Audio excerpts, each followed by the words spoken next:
अस्सलाम वालेकुम नाजरीन। मेरे साथ कनेक्ट हैं अशरफ अली बशीर साहब। तो सबसे पहले आपका इस्तकबाल करते हैं साहब। जैसा कि हुबली के अंदर जो हालात देखने को मिल रहे हैं ईदगाह मैदान को लेकर, हुबली की फिजा को, इस यहाँ की पुरअमन फिजा को मुक़द्दर करने की कोशिश की जा रही है। तो इस सिलसिले में इनसे बात करते हैं कि इस वक्त क्या हालात हैं सर ईदगाह को लेकर, और फिर जो गणेश फेस्टिवल को लेकर जहाँ जो कुछ डेवलपमेंट्स हुए हैं आज तक, तो उस पर क्या आपका ख्याल है और क्या कुछ हालात हैं उसके मतलब तफसीलन बताइए। अस्सलाम वालेकुम रहमतुल्लाहि व बरकातुहू। बड़े अफसोस की बात है कि आज तकरीबन 400 साल से जहां पर सजदा हो रहा था, ईद की नमाजें हो रहे थे, वहां पर आज गणेश उत्सव चालू हो गया और गणेश को बिठा दिया है। हाईकोर्ट का आदेश भी कॉरपोरेशन का अनुकूल था और आज सुबह में जो है वहां पर गणपति बिठाया है। मुसलमान को बड़ा धक्का पहुंचा है वाकई में। मतलब जो है जहां पर सजदा हुआ है वहां पर कोई कोई भी किसी भी रिलीजियस हो, चाहे हिंदू हो, मुसलमान हो, सिख हो, अपनी जहां पर रिलीजियस पवित्रता सैंक्टिटी जहां पर होते वहां पर दूसरी कुछ होते तो दुख पहुंचना है उसकी। बड़े मतलब अपने घर के अंदर कोई अगर मर जावे तो उतनी दुख नहीं होते जितना आज का दिन जो है मुसलमान को दुख हुआ है। बाबरी मस्जिद की शहादत के बाद में मुसलमान को ऊपर एक बड़ा धक्का पहुंचा है। अल्लाह हर शख्स को जो है मुसलमान को जो है सब्र दे, इतना ही हमारा दुआ है। तो इसकी तारीख क्या है, ये किसकी जमीन थी, इसके मुतालिक मतलब सुप्रीम कोर्ट में जो फैसला हुआ है उसकी मुख्तसर सी तारीफ आप बयान कीजिए। ठीक है, तकरीबन जो है ये ऐसा था कि अंजुमन इस्लाम की फॉर्मेशन होके तकरीबन 100 से ज्यादा साल हो गए और सरदार महबूब अली खान साहब ने जो है सवनूर के नवाब, उन्होंने अंजुमन इस्लाम की फॉर्मेशन किए और उस वक्त पर उन्होंने ही यहाँ का म्युनिसिपल प्रेसिडेंट था और एक लीज डॉक्यूमेंट बने। प्रेसिडेंट जो है अंजुमन इस्लाम को लीज दिए 999 ईयर्स को, 1 रुपया जो है उसका लीज बांटा था। और जबकि हिस्टोरिकल ऑथेंटिसिटी है, जब ब्रिटिश के जमाने उससे पहले के जमाने भी जो भी हिस्टोरिकल पर्सन्स यहाँ पर जो विजिट किए उनकी किताबों में मेंशन है कि हुबली के अंदर एक ईदगाह था और लोकेशन भी बताया, वहां पर ईदगाह का रेफरेंस हर जगह पर है। लेकिन प्रॉपर्टी का सही लीज हुआ है सरदार महमूद अली खान साहब जब प्रेसिडेंट था, अंजुमन इस्लाम को लीज करके दिए और उस लीज को जो है कन्वर्ट मोहसिन साहब के टाइम पे जो है उसका रजिस्टर्ड लीज डीड हो गया, जिसके बाद में जो है वहां पर अस्तराफ में जो है कंस्ट्रक्शन के सब फॉर्मेलिटीज के लिए शुरुआत हो गया ताकि ईदगाह को प्रोटेक्ट करने के लिए। और फिर जो पॉलिटिकल डेवलपमेंट्स हुआ तो उस ईदगाह का अगेंस्ट में दो जगह आप बताइए, समझ लीजिए कि दो जगह एक ही साथ में लीज दिया गया। मूसा और मठ को एक जगह लीज दी है और ईदगाह जो है मुसलमान के लिए। तो लेकिन ईदगाह के ऊपर शरारत हुआ और केस हुआ। केस का बहुत सारे पहलू, ट्रायल कोर्ट से लेके डिस्ट्रिक्ट कोर्ट, उसके बाद हाई कोर्ट, ये सब चला। अफसोस की बात है कि जहां पर मतलब जो है एक केस हम जीते तो दूसरे फिर मतलब के आगे सामने वाला अपील चले गए। तो हाईकोर्ट में हमारा खिलाफ जब हुआ तो हाईकोर्ट का खिलाफ ये था कि हमारा लीज को जो है उन लोगों ने डिस्क्राइब किया कि हम सिर्फ लाइसेंसी है, SDMC licensor, municipal corporation licensor और अंजुमन लाइसेंसी। हमारा लीज की प्रॉपर्टी को लाइसेंस प्रॉपर्टी बना के लोगों ने कन्वर्ट कर दिया ताकि हाईकोर्ट का ये ऑर्डर था कि 2 दफा हम नमाज पढ़ सकते हैं, उससे ज्यादा कोई हक हमारा नहीं। हमारा मालिकाना लीज प्रॉपर्टी से हाईकोर्ट का फैसला था या सुप्रीम डॉक्यूमेंट, कोर्ट का फैसला था ये जो? ये हाईकोर्ट का फैसला था। अच्छा ये हाईकोर्ट का फैसला था। जी।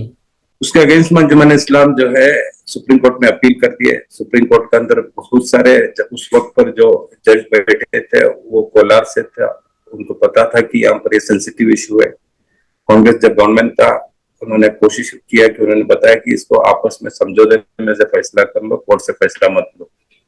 एस.के. पाटिल का सदारत में एक कमेटी बनाया, उस कमेटी के अंदर बहुत सारे लोगों को कमेटी में रखे, लेकिन फैसला कुछ हो नहीं पाया।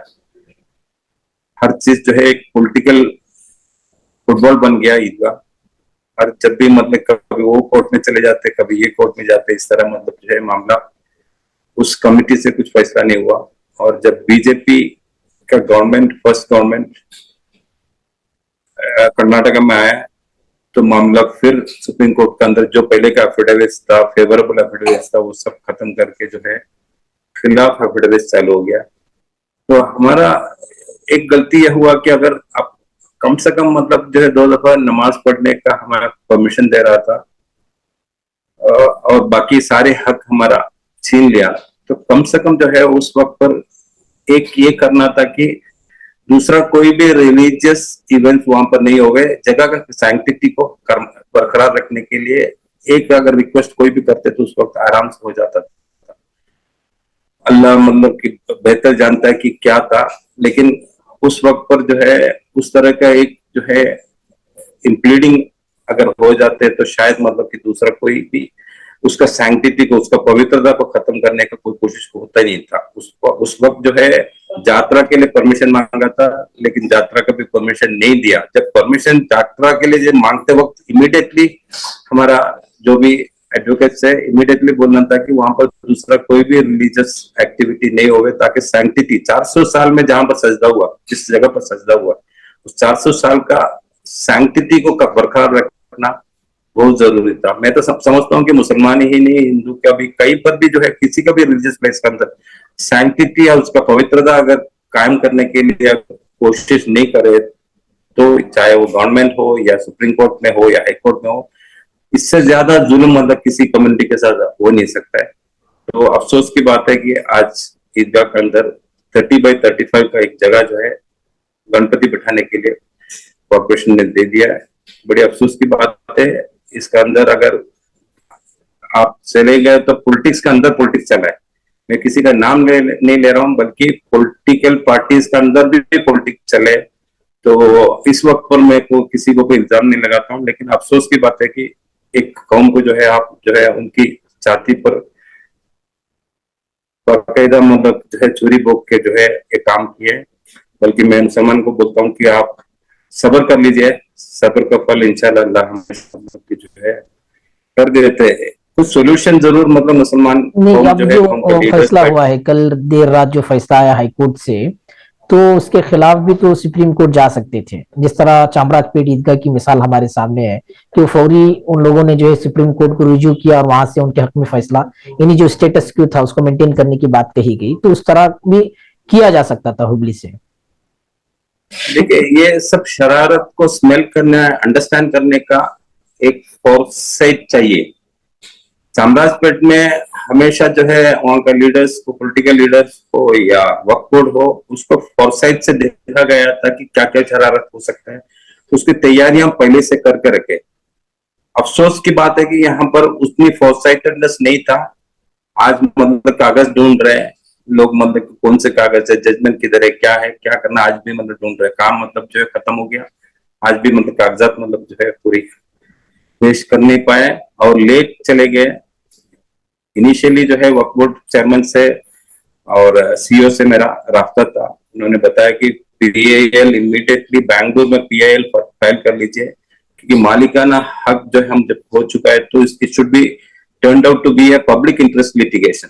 वक्फ बोर्ड की तरफ जो है ईदगाह के चामराजपेट का फेवर में हमारे को मिला है, ऑर्डर मिला है, बल्कि गवर्नमेंट उसमें दाखिल कर गई। कभी रिट पिटीशन के ऊपर, इंटरिम ऑर्डर के ऊपर आज तक जो है इंटरिम ऑर्डर के खिलाफ कभी भी कोई पिटीशन अलाउ नहीं किया। उसके बावजूद गवर्नमेंट पिटीशन अलाउ कर दिया, सुप्रीम कोर्ट उसको जो है रोक भी दिए। तो कभी भी जो है लीगल वर्क हमेशा फ्रेमवर्क मतलब कि इस तरह जाना चाहिए कि एक ऑलरेडी हमारे सामने जो है चामराजपेट इसी वक्त जो है चामराजपेट चल रहा था, उसको लेके जो है उसी बैंगलोर हाईकोर्ट में अगर पीआईएल फाइल कर देते तो शायद मतलब उसी रूट पे सुप्रीम कोर्ट पहुंच सकता था। बहरहाल मतलब कि किसी को इसमें इल्जाम लगाने का हमारा कोई मंशा नहीं है। अच्छा, अब मेरा आखिरी सवाल ये है कि जैसा कि आपने कहा कद्दूस को जो है ठेस पहुंचाई गई है, जहां जिस ईदगाह में 400 साल से नमाजें अदा की जाती थी, उसकी तकद्दुस को पामाल कर दिया गया है। अब ऐसी सूरत में दो चीजें मुसलमानों के पास हैं। एक ये कि वो शहर में अमन अमान को भी बहाल रखें, मुस्तकबिल के लिए जो तैयारियां करें कि किस तरह जो है मुस्तकबिल में जो है ऐसे वाकयात ना पेश आए, इसके लिए क्या कुछ तैयारी कर सकते हैं मुसलमान? बेशक अमन कायम करना हर कोई शहरी का पहली फर्ज है। जो कुछ होगा मतलब कि जो है हाई कोर्ट का ऑर्डर हुआ है, सुप्रीम कोर्ट में हम लोग वक्त पर नहीं जा पाया, वो खैर बहरहाल मतलब कि ये एक कुछ मसलियत है इसके अंदर, अल्लाह मतलब जो है कि मसलियत पर हम लोग सब्र कर ले हुए। लेकिन मेरा ये कहना है कि काफी साल से ये जो हम लोग भुगत रहे हैं, क्या हमें और एक ईदगाह शहर का दरमियान बीच में क्यों नहीं कर सकते, क्यों नहीं बना सकते? क्या मुसलमान के अंदर मतलब कि इतनी हैसियत वाला नहीं है? तो मैं समझता हूँ कि आज की सोच मतलब कि दूसरी तरफ सोच रखना चाहिए कि अब 30 बाई 35 का उन लोगों ने ऑलरेडी जो है गणपति बिठा दिया। मैं समझता हूँ कि उस जगह पर सजदा करना या नमाज पढ़ना बेहतर मतलब कि जो आलिमों को उलमाओं को मालूम है, मुफ्ती लोगों को मालूम है।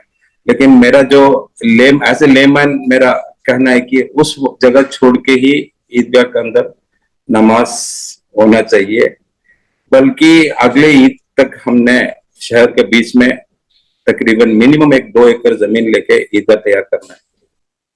उसके लिए अगर 100 आदमी अगर तैयार हो गए 10 लाख रुपए के हिसाब से अगर लगाने के लिए, तो 10 करोड़ रुपए जमा होते हैं और इंशाल्लाह अगले ईद के पहले ही इंशाल्लाह हम लोग उस जगह पर नमाज पढ़ सकते हैं, ताकि शहर का सेंट्रल प्लेस के अंदर 2 एकड़ जमीन अगर 10 लाख क्या मतलब 10-12 लाख रुपए में, 10-12 करोड़ रुपए में इंशाल्लाह मिल जाता है। 10 लाख रुपए देने के लिए 100 आदमी तैयार हो गया तो इंशाल्लाह काम बहुत ही जल्दी हो सकता है। उसके तरफ जो है एजुकेशन इंस्टीट्यूशन बना सकते हैं, एक अच्छा कैंपस बन सकता है, बीच में जो ईदगाह बन सकते हैं, चिल्ड्रंस प्ले एरिया बन सकते हैं, बहुत कुछ प्लान कर सकता है। ये होना चाहिए अगले हमारे स्टेप। अफसोस करके बैठ के कुछ काम नहीं बनने वाला है। मैं तो आपके चैनल के जरिए ये बोलना चाहता हूँ कि शहर का मुतबर लोग मिले और इस तरह का जो है एक मुहिम चलावे। तो पहले 10 लाख रुपए मैं ऑफर कर रहा हूँ, 10 क्या उससे ज्यादा भी हो गए तो मैं देने का तैयार हूँ। 100 आदमी तैयार हो जावे और एक ईदगाह अगले ईद नमाज तक इंशाल्लाह तैयार करे, तो यही जवाब दे सकते हैं हम लोग कि मुसलमान कभी कमजोर नहीं है। जहाँ पर वक्त आए तो हम लोग मतलब अपने ही इंतजाम कर सकते हैं। जो बेसिकली आप ये कहना चाह रहे हैं कि मुसलमानों को खुद का एक ईदगाह जो है बनाना चाहिए। जी और जी ये तो जी, कब इसकी तक तो भीख कानूनी मांगते हैं? लड़ाई, ये जो मामला है अब जो मौजूदा जो ईदगाह है उसकी कानूनी लड़ाई इसको जारी रखना है या फिर इसको पूरी तरह इसको छोड़ देना? देखिए मतलब कानूनी लड़ाई जो है ऑलरेडी सुप्रीम कोर्ट का, हाई कोर्ट का अपील करके सुप्रीम कोर्ट ने ऑलरेडी 2 वक्त नमाज पढ़ने के लिए हमें इजाजत दिए गए। जी अब मतलब जो है वो कोई छीन नहीं सकता हमारे से, हम वहां पर 2 वक्त 2 ईद में नमाज पढ़ सकते हैं। लेकिन क्या मतलब कि जो 30 बाई 35 की जगह पर क्या सैंक्टिटी रहते हमारे चले गए, वहां पर सजदा हो सकता है, नमाज हो सकता है, ये सब सवाल जो है आलिम लोग मुफ्ती लोग जो है फैसला करना जी है। मेरा ये सजेशन है कि टोकन हमें इंशाल्लाह मतलब वहां पर ईदगाह का नमाज होना चाहिए, बाकी भी जगह पर नमाज हो सकता है, लेकिन इमीडिएटली हम लोग जो है ईदगाह की एक जगह खरीद लेना चाहिए। शहर के बीच में जो है 2 एकड़ मिलना मतलब अभी भी है, बहुत सारी जगह है जी मेन सेंट्रल प्लेस में, जिसको लेकर हम लोग शान से जो है अपनी जगह कर सकते हैं हम लोग, और इंशाल्लाह सारी नमाज के साथ में बाकी भी एक्टिविटीज वहां पर हो सकता है। ये होना चाहिए, पॉजिटिवली हम लोग इसको लेके आगे चलना चाहिए। जी, बहुत बहुत शुक्रिया अशरफ अली बशीर साहब। तो बहुत अच्छा ख्याल है, इन्होंने बहुत ही अच्छी तरीके से जो है एक मुस्तकबिल के लिए एक लाइयामत तैयार किया, ख्याल दिया है, एक कॉन्सेप्ट इन्होंने पेश किया है। उम्मीद करते हैं कि इस पर जो है गौर फिक्र किया जाएगा, क्योंकि हमारा खुद का अपना एक ईदगाह होगा जहां पर हम शान और शौकत के साथ में हमारी जो है नमाजें भी अदा करेंगी, दूसरे एक्टिविटीज भी हम वहां पर जो है चला सकते हैं। रही बात ये मामला, तो यहाँ पर तो ये मामला चलता रहेगा, लेकिन जरूरत इस बात की है कि अमन के अंदर जो है खलल ना हो। अमन के बहाल करते हुए मुस्तकबिल के लिए लाही अमल तैयार करने की वक्त की बहुत बड़ी जरूरत है। बहुत बहुत शुक्रिया। बेशक।